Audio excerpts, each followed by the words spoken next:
Hey guys, what's up? Blue Foster here, and today I'm coming to you with a very special video. So, I have a question. Are you ready? I mean, it's been 10 years, but I gotta know. Are you ready? Are you ready for Freddy? So, yeah, the 10th anniversary of Five Nights at Freddy's is coming up soon, and I thought it'd be the perfect time to make this video. As a kid, I never played FNAF, but I grew up around it and I knew a lot of people that liked it. Friends, family members, people I knew at school. But for me, I just never really got into it, which is honestly something I kind of regret later on because I feel like I would have liked it even more as a kid. So for me, it wasn't until Security Breach dropped that I actually became a FNAF fan. I kind of started from the beginning and worked my way up the chain.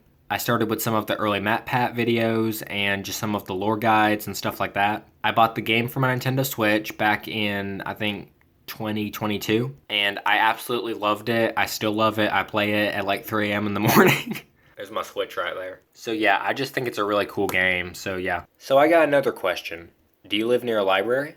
And if you do, make sure you're ready, because you can only go to the library if you're ready, of course. For Freddy. Okay, so back in about 2015, FNAF released some books, and the first one was called The Silver Eyes. The series is called The Silver Eyes Trilogy, and it follows the adventures of a character named Charlotte Emily as she deals with trauma from her past and trying to go to Freddy Fazbear's Pizza and solve mysteries. The first book honestly was kind of like Scooby-Doo meets FNAF, where it's just a group of teenagers going into like a creepy place and solving a mystery, trying to figure out who the villain was. I'm not gonna spoil the big twist. Go like pick up the book and read it yourself. It's great. I highly recommend it, even if you've been a lifetime FNAF fan and you haven't read it, read it. It's great. Or if you're a newer FNAF fan trying to find somewhere to start outside of the games or alongside the games, definitely pick it up and read it. I highly recommend it. Now there were 2 more books in the series, but by the end of things, the plot just got ridiculous and too sci-fi. Yeah, no thanks.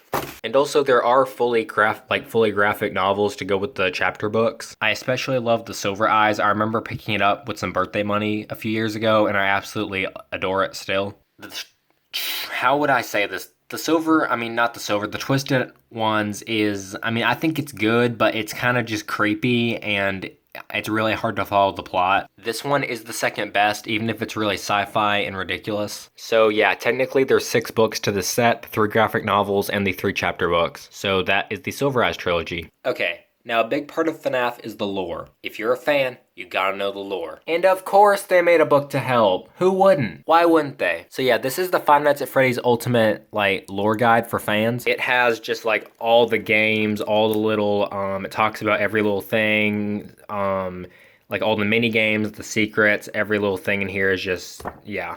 This has got to be probably my favorite FNAF book ever made. It's just chef's kiss, amazing. Okay, so I hear you asking yourself, there's so much lore, and there's so many characters. How do I get all the characters straight? Here, this should help. This is the Five Nights at Freddy's official character encyclopedia. I remember leading up to the days for this to drop on Amazon. There were so many YouTube leaks and fans complaining about it has this issue, it has this lore inconsistency. To me, I don't even care. I just like FNAF, so yeah, this book is cool. So yeah, this book is great, and actually, my book is bookmarked. Let's see why it's bookmarked. Here, let's see. No. Okay, so you like FNAF, but have you ever wished you could be a part of FNAF? I would like to introduce the Security Logbook. This is another great book I had as a kid called the Diary of a Wimpy Kid Do-It-Yourself book, except it's Five Nights at Freddy's, which is cool. Essentially, you assume the role of Michael Afton himself, going through your Security Logbook, and yeah, there's lots of little lore things in here, little coupons, drawings, and stuff. If you had one piece of advice to give to the next night guard, what would it be? Don't work here. Yarr! And honestly, after about 2018, FNAF kind of went dead for a while. Just a few online DLCs and stuff, but nothing really cool. No true FNAF games like there used to be. Then in 2020, this dropped. This is Five Nights at Freddy's Security Breach. Think of Mario Odyssey, but for FNAF. It's like GTA for FNAF. It's like Halo for FNAF. It's like all those first-person adventure games for FNAF. It's hard, it's difficult, and it has the best character in the entire franchise, and it's amazing. This game is a 10 out of 10. And to top it all off, just the other day, I picked this up at my local Walmart. This is the Security Breach Freddy files. So yeah, all the tricks and secrets on how to beat Security Breach. I am let down with this, to be honest, because it seems more like a kid's book than an actual fan guide. It just gives these short little silly jokes and pictures, and it gives, I mean, it gives some instruction, but it just gives like scene breakdowns instead of how to beat the scene or the level. But it's Five Nights at Freddy's, so yeah.